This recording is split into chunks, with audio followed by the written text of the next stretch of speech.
practitioner until the fateful day he met the Right Reverend Laurie Denman. She leads Chosen Path Church, a local Correllian temple. Laurie was a light on the path that Bowen wished to follow. He completed the 3-year Correllian seminary training and became a senior clergy member of the church.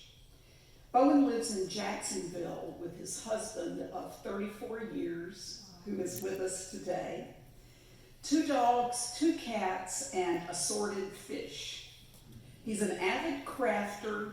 He's been a hairstylist and massage therapist for 30 years. Reverend Bowen, welcome to our pulpit. Wow,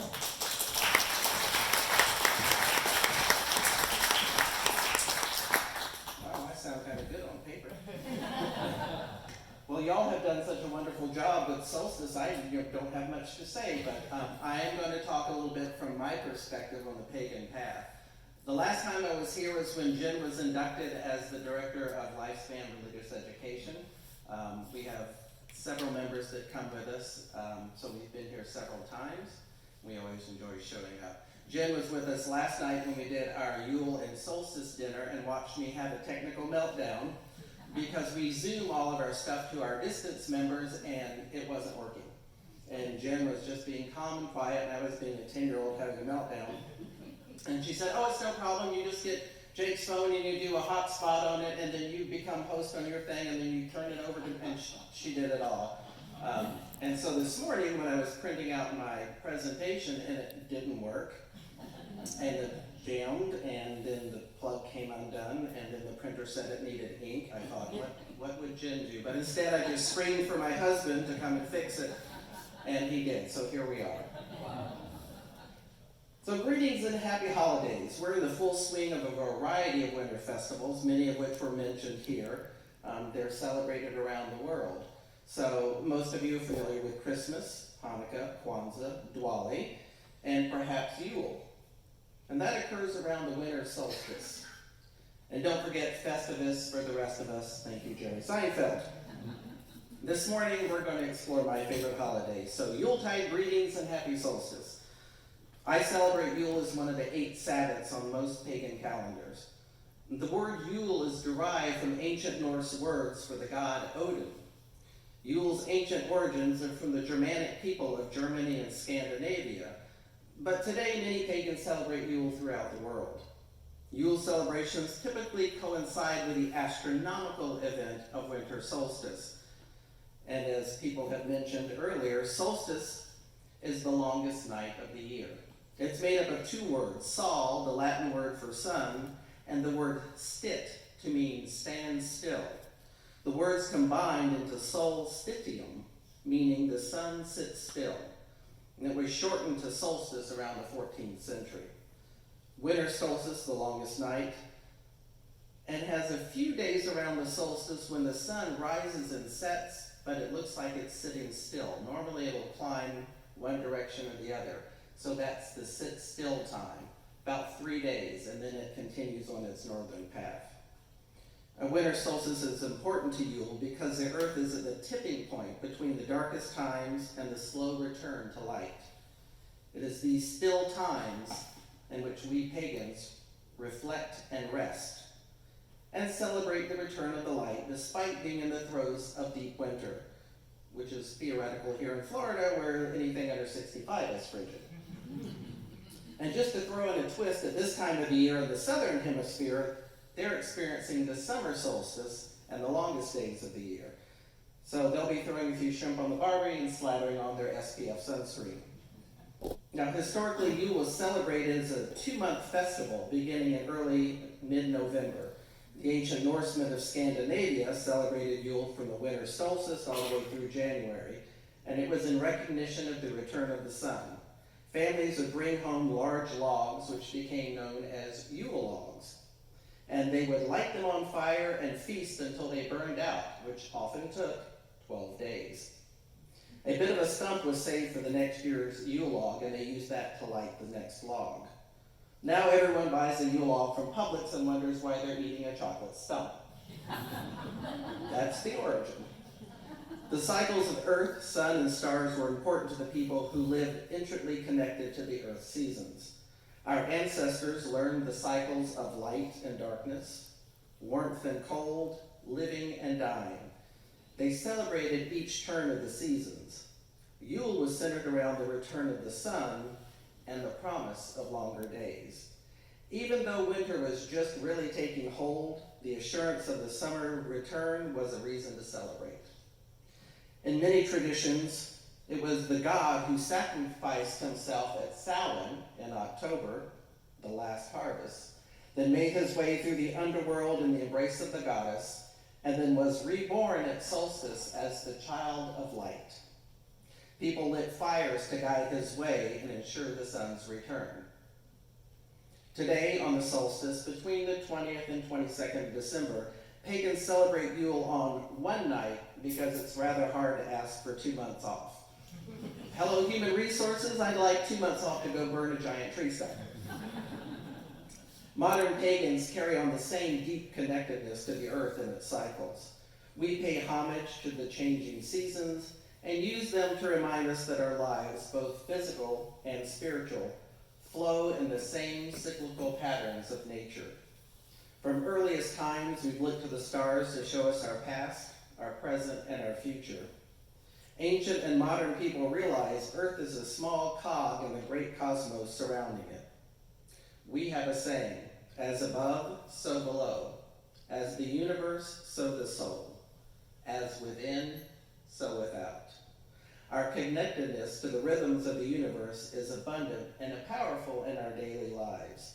These cycles are teachers of the eternal nature of deity. Winter solstice is that pivotal moment of the year. At the pinnacle of the dark half of the year, with months to go into spring, we are reminded that at our darkest moments, we must remember the light will return.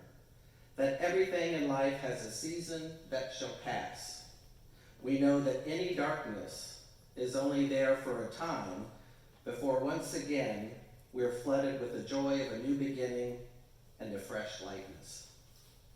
Now, many stories have been told during Yule to pass along the wisdom of being in tune with the rhythm of life, but my favorite is the oak and the holly king.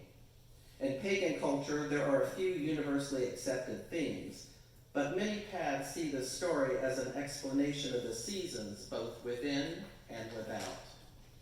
The holly king lived in the north. He wore a thick winter cloak and a holly wreath.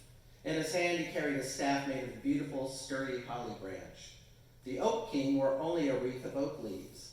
This was all he needed, for his home was in the south and was always warm and the sun shone brightly. The two kings are brothers, but they're also rivals who battle each other through the year, alternating the conquering of each other as the seasons shift. The dates on which the battle is won depends on the tradition, but in many forms of Wicca, the Oak King takes over at the winter solstice, while the Holly King ascends at the summer solstice. These are the Sabbats that technically mark the sun's waxing and waning relative to Earth. On the day of midsummer, the Oak King was at his strongest, but it was the day that the Holly King came forth from the underworld. From that moment on, the days grow shorter and shorter. The leaves fell from the trees, the heat of the summer left, and the cold of the winter swept over the land. But in the dark of winter, the Oak King would be born into the world when his brother, the Holly King, was at his strongest, the day of midwinter. As the tale goes, on midwinter's day, the Oak King arrives at his brother's palace, which is decorated with fragrant green fir branches and red holly berries. There his brother, King Holly, sat on his throne. The Oak King walked up and said, "My dear brother, my people are not happy. We want the light and the sun back to our lands." The Holly King replied, "The people must first learn to be frugal with what they have.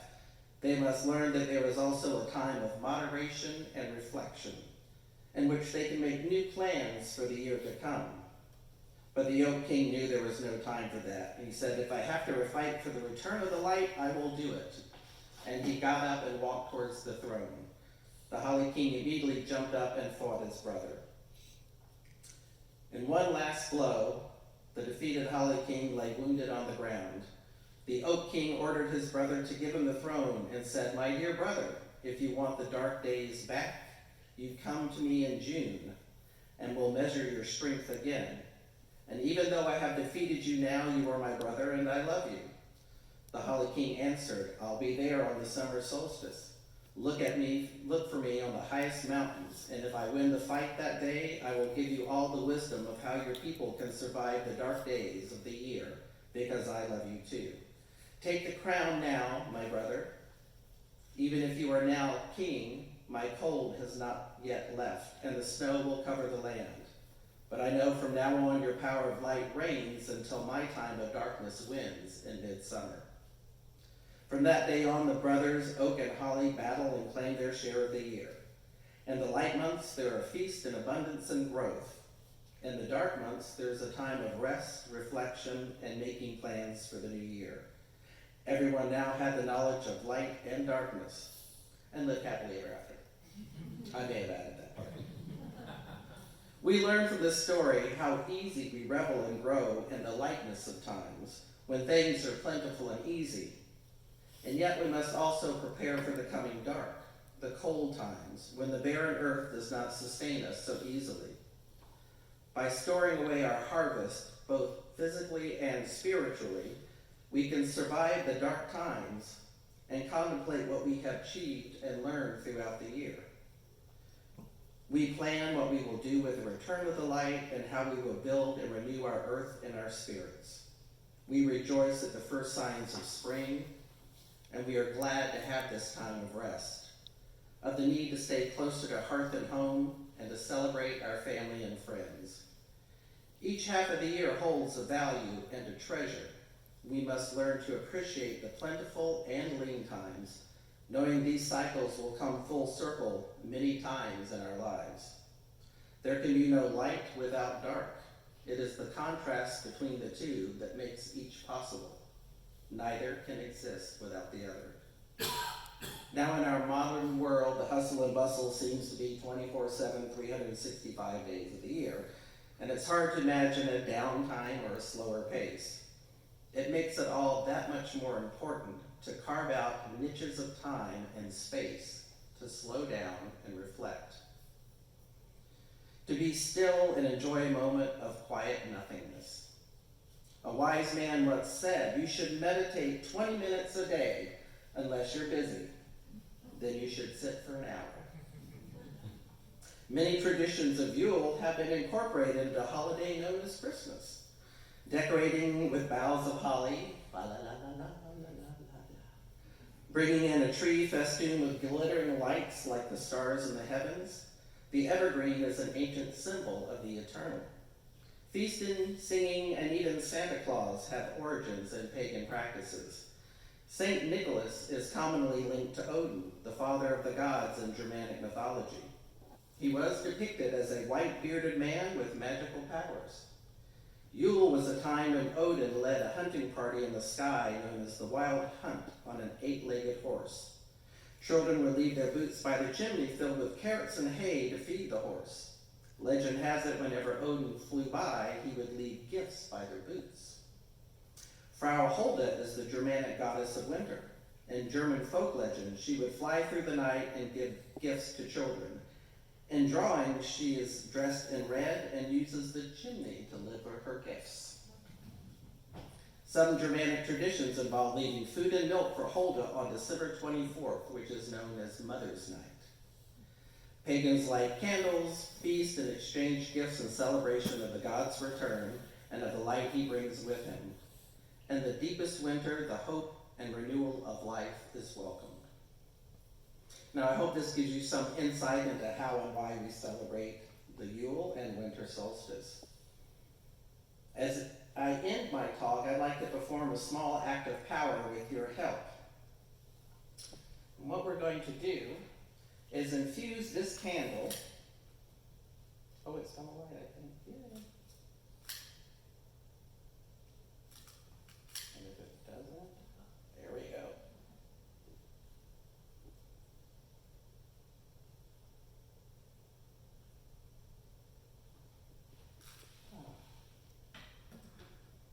We're going to infuse this candle with our energy. And then we're going to ask you to take this back home with you, and you'll see what I mean in a moment. As I light the candle, I want you to concentrate on the flames. Concentrate on these flames, whichever one takes your fancy. And see them flicker and sway. Now in my path, we learned that lighting a candle is our connection to the goddess, the eternal mother. You may call this God, universal life force, or the divine. Focus your thoughts on the joys of family, friends, and the connection to the divine spark within you. Enjoy the quiet stillness of watching the candle flame. Feel how it stills the mind and softens the heart. Become aware of the positive energy around you in this room. Feel it moving towards the candles, suffusing them with love and joy. Feel the energy surrounding and swelling the candle in a ball of white, glimmering light. It is an aura of pure love and energy. Now close your eyes for a moment and imagine that ball of light expanding out into a larger and larger ball that surrounds the stage and then continues to expand and surround the auditorium and all who are in it. Feel the energy swirling around you and enjoy the sensation. Now imagine, if you will, that you're holding your own unlit candle. With your mind's eye, look at it and pull the swirling energy around you into your heart. Imagine a beam of that energy leaving your heart and lighting the flame of your candle. See the flame burning strongly and brightly with this energy. Know that this flame is a representation of your connection to the divine spark in your soul. This is the eternal part of you, which is everything, above and below, within and without. Let the image fade, knowing you can always revisit your imaginary candle. This energy can be tapped into whenever you need it. It is your connection to the greatness of the divine energy. Now slowly open your eyes and come back to the here and now. So we've used these candles in our imagery to create an energetic construct in your mind. And that's been infused with all of your great energy here today, all of your thoughts of family, friends, and loved ones. And you may return to that image whenever you want to connect to what you felt during our brief meditation. So when you go home, find a candle and use this during the winter solstice, which is somewhere between the 20th and 22nd. This year, it's on the 21st at 4:47 Eastern Standard Time. So on the eve or near that evening, hold your special candle and sit quietly and bring your imaginary candle to mind. Let the energy flow into the candle you're holding, and once you've infused your special candle with that energy, light it and spend a few moments meditating on the things that make you happiest during this year. However you celebrate, spend a quiet moment remembering the joyous parts of the season. You can light this candle any time of the year when you want to connect to these energies. And I'm going to end with one of my favorite quotes from Eckhart Tolle. Look at a tree, a flower, a plant. Let your awareness rest upon it. How still they are, how deeply rooted in being. Allow nature to teach you stillness. Blessed Yule and happy solstice.